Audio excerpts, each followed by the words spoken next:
शिक्षक साथियों नमस्कार। मैं अजय कुमार आपके सामने मौजूद हूँ अपने विचारों को आपके साथ साझा करने के लिए।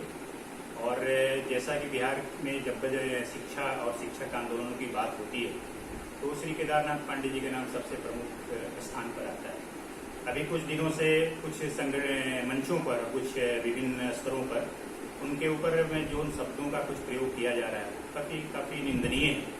और जहाँ तक सवाल है शिक्षा का, तो शिक्षा जगत में जितने भी आंदोलन बिहार में हुए हैं 1980 में राज्यों के विद्यालयों के सरकारीकरण से लेकर के अब तक नियोजित शिक्षकों का जो आंदोलन का इतिहास रहा है उसका मैं साक्षी रहा हूँ विभिन्न स्तरों पर। और मैं उनको काफ़ी दिनों से जानता व्यक्तिगत स्तर पे भी और एक शिक्षक मसीहा के रूप में। क्योंकि बात आज जो संदर्भ है बात करने का आपके साथ में ये सीधा सा है, बहुत बिल्कुल सीधा सा है। वह सीधा सा है, मैंने एक लेख पढ़ा आज श्री शशि भूषण दुबे जी जो कि सचिव हैं बिहार राज्य माध्यमिक शिक्षक के सचिव मंडल के सदस्य हैं, सचिव हैं वो शैक्षणिक परिषद के। उनका लेख पढ़ा। उनका लेख पढ़ने के बाद मैं इस नतीजे पर पहुंचा कि नहीं, मुझे कुछ आप लोगों से साझा करना चाहिए इस बातों को। श्री केदारनाथ पांडे जी ने अब सारण स्नातक निर्वाचन क्षेत्र से अपने एक शिक्षक के रूप में जो माध्यम से जुड़े बिहार माध्यमिक शिक्षक संघ के साथ में एक शिक्षक से लेकर के प्रखंड से लेकर के और एक राज्य माध्यमिक शिक्षक संघ के अध्यक्ष बनने का जो उनका इतिहास है या जो उनकी यात्रा है उसमें अनेक उन्होंने संघर्ष किया है, अनेक आंदोलनों का नेतृत्व किया है। अभी कुछ चंद सवाल किए जा रहे हैं उनसे व्यक्तिगत स्तर पे कि ये नहीं हुआ, वो नहीं हुआ, क्या नहीं हुआ। मैं उस पर नहीं जाना चाहता हूँ, लेकिन मेरा अपना एक स्पष्ट मत है, यह मानना जरूर है कि आज हमारे शिक्षक समाज को जो भी उपलब्धियां प्राप्त हुई है उसके जनक और उसके पोषक और उसके खेमनहार श्री एकमात्र श्री केदारनाथ पांडे जी हैं और उनका नेतृत्व है। और उस नेतृत्व के पीछे शिक्षकों का संघर्ष है। अभी जो कोरोना काल पूरा विश्व इस वैश्विक आपदा के संकट के काल में जो अपने जीवन अस्तित्व की रक्षा के लिए संघर्षरत है या संघर्ष कर रहा है, उस संघर्ष के दौरान बिहार में शिक्षक आंदोलन हुआ नियोजित शिक्षकों के लिए जो 70 दिनों तक चला लगभग, जिसमें 70 से 75 शिक्षकों को शहादत देनी पड़ी। तो यह लाभ जो ईपीएफ का लाभ है या अनुकंपा का लाभ है, इसमें बहुत सारे लाभ मिले हैं। तो यह सामाजिक सुरक्षा का जो लाभ है इस आंदोलन की मैं समझता हूँ कि सबसे बड़ी उपलब्धियों में से है। उन शिक्षकों के परिवारों के भरण पोषण के लिए जिन्हें अनुकंपा का लाभ मिलने जा रहा है। तो आंदोलन होते हैं, आंदोलन की पृष्ठभूमि में उसका रिजल्ट आता है, उसका सार्थक परिणाम आता है।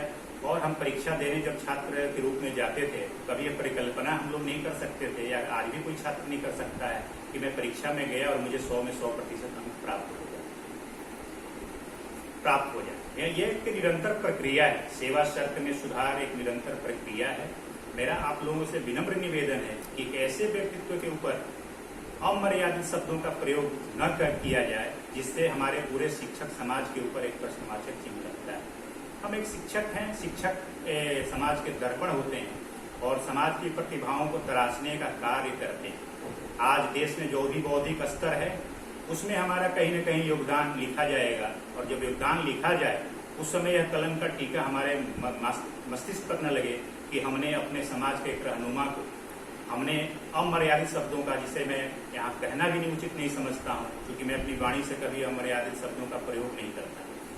तो समाज के अंदर ये संदेश जा रहा है, गलत संदेश जा रहा है कि जब ऐसे शिक्षक समाज में लोग ऐसे बैठे हुए लोग, कुछ लोग तथाकथित लोग जिन्हें हमारे शिक्षक समाज से शायद बहुत लेना देना नहीं होगा, मैं जैसा समझता हूँ, इस तरह के प्रयोग करके पूरे समाज की मर्यादा को तार कर रहे हैं। मैं जहाँ तक जानता हूँ बिहार में हमें बहुत चीज प्राप्त करना है। प्राप्त जो है लड़ाई और संघर्ष बौद्धिक स्तर से हो सकता है। संघर्ष के दो तरीके होते हैं, एक सत्य और एक अहिंसा के साथ में।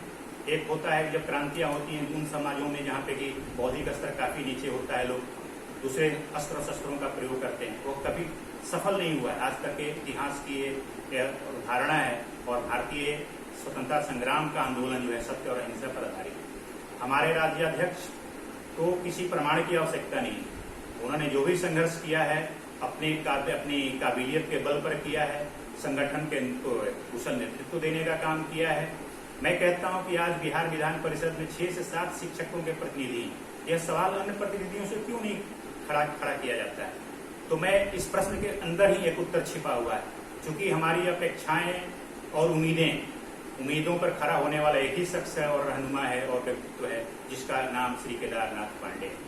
इसीलिए हम उनके ऊपर आक्षेप भी लगाने की बहुत सारे लोग चेष्टा कर रहे हैं, जो कि घोर निंदनीय है, घोर घृणित है और समाज के ऊपर एक बहुत बड़ा कलंक का टीका है। मैं आपसे पुनः निवेदन करता हूं कि हमें जो भी लक्ष्य प्राप्त करना है, लक्ष्य प्राप्त करने के लिए कुशल नेतृत्व का होना जरूरी है।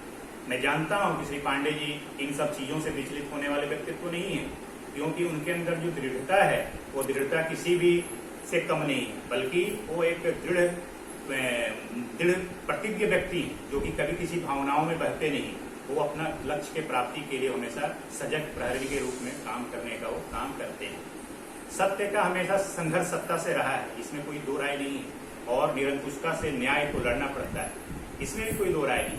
मैं आपसे ये जरूर कहूंगा कि हमें नए स्वप्न देखने हैं और स्वप्न को साकार करने की अगर काबिलियत किसी में है, उस राज्याध्यक्ष श्री केदारनाथ पांडे जी के नेतृत्व में आस्था रखते हुए, उनको सहयोग करते हुए, ना कि समाज को तोड़ते हुए। समाज में कुछ लोग चाहते हैं कि ये आंदोलन जो है वो भटक जाए। ये आंदोलनों को भटकाने का समय नहीं है, बल्कि संगठित होने का समय है। मैं कहता हूँ, लोग कहते हैं आशावादी हमें होना चाहिए। हमारे अटल बिहारी वाजपेयी जी, पूर्व प्रधानमंत्री अटल बिहारी वाजपेयी जी कहा करते थे कि आदमी को चाहिए कि वह जूझे, परिस्थितियों से लड़े, एक स्वप्न टूटे तो दूसरा गढ़े। तो हमें स्वप्न देखना है, हमें कार्ल मार्क्स का अनुयायी होना है। जो कार्ल मार्क्स कहते थे कि सपनों में संसार जीता है, सपनों को जिंदा रखिए, अपने अंदर वो जज्बा रखिए और लक्ष्य प्राप्ति होने तक, विवेकानंद जी कहते थे उठो जागो, तब तक संघर्ष करते रहो जब तक कि लक्ष्य के करीब ना आ जाओ। मेरा आपसे पुनः निवेदन है, नम्र निवेदन है, शिक्षक समाज की मर्यादा का जो उल्लंघन की चेष्टा की जा रही है, उसको हम लोग रोकें, उसको बंद करें और श्री केदारनाथ पांडे जी के कुशल नेतृत्व में आस्था रखते हुए हम इस संगठन को चट्टानी एकता दें, इस संगठन को मजबूत बनाएं। संगठन में ही शक्ति होती है और संगठन में ही नेतृत्व करने का जज्बा होता है। तो एक ऐसे सरस्वती के मानस पुत्र को, जिसकी विद्वता के आगे लोग टिकते नहीं है, विधान परिषद के बहुत सारे डिबेट हुए हैं, जाकर आप देख लीजिए, उसका तो उदाहरण है। उसके लिए तो किसी प्रमाण की आवश्यकता नहीं है, चाहे वो नियोजन की नियमावली की बात हो, सेवा शब्द के गठन की बात हो, या फिर वित्त रहित शिक्षकों की आवाज हो।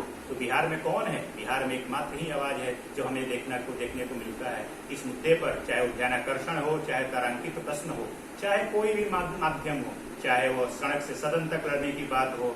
एक व्यक्तित्व का उभर कर आना यह दिखाता है कि नहीं, हमारी अपेक्षाएं उनसे ज्यादा है।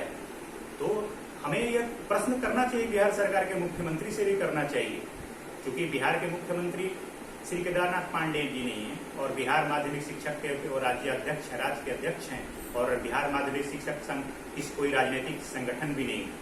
वो संगठन है आपके आंदोलन का नेतृत्व करने का, वह संगठन है आपको एक सही मार्ग पे ले जाने का और आपकी उम्मीदों पर खरा उतरने का और सरकार के बीच में एक सेतु का काम करने का। तो हम क्यों नहीं श्री केदारनाथ पांडे जी के नेतृत्व में उनको इतना हम संबल दें, उनको इतना आत्मबल दें, जिससे कि वो इस उम्र के पड़ाव में जो एक योद्धा का जो गुण है उनके अंदर, वह और आगे बढ़े, प्रखर हो और हमें लक्ष्यों की प्राप्ति में सहायक हो। मैं इन्हीं शब्दों के साथ मैं इतनी जरूर बात कहूंगा, उनके लिए दो शब्द जरूर कहना आपसे चाहूंगा कि जो हर शिक्षक का ढाल बना, अधिकार सम्मान बना, जो दृढ़ संकल्प और सत्य मार्ग का नायक है, हम सब का केदारनाथ जननायक है। इन्हीं शब्दों के साथ मैं अपनी वाणी को विश्राम देता हूं और मैं समझता हूं कि और आसानीपूर्ण विश्वास करता हूं कि शिक्षक समाज के ऊपर जो गुरुतर उत्तरदायित्व है, उसकी पूर्ति के लिए हम उनके कुशल नेतृत्व में संगठित रहेंगे और आगे बढ़ेंगे, आंदोलन को और तीव्र गति देंगे और जो मांगे अधूरी रह गई हैं उसको पूर्ण करने का हम दृढ़ संकल्प लेंगे। इन्हीं शब्दों के साथ आपका बहुत बहुत आभार और धन्यवाद।